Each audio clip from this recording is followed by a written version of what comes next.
Right now, we are staying on top of breaking news. That is at number 3. Rescue crews are expected to continue searching for a missing snowmobile driver who fell through the ice in Monroe County. Yeah, this happened right about 1,000 feet from the shoreline near the Fermi 2 power plant in Frenchtown Township. 7 Action News reporter Matthew Smith joins us now live along the shores of Lake Erie. Matt, what are investigators saying this morning? Malcolm Manu, this is just a devastating situation because basically it was so warm, the conditions were so poor with that ice, they had to call off the search overnight, and they can't even think about restarting it until we get that first light. I want to show you down here on the ground. Take a look. This is what it actually looks like out there on that water. Notice, let me pick that up one more time.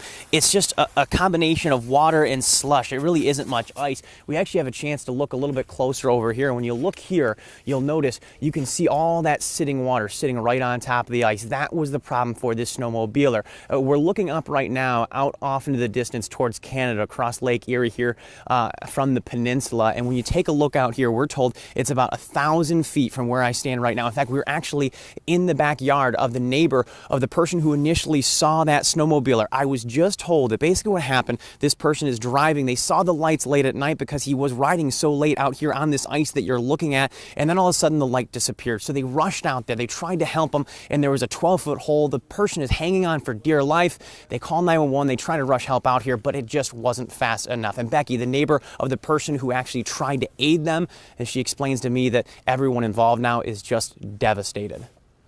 I think it's pretty rough because he was as close as he could get to him without putting himself in danger.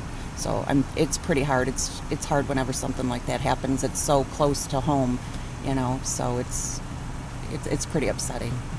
The ice isn't that thick there, because it goes, it's ice and then there's water, so, I'm not sure if he wasn't familiar with the area, but, my prayers to his family.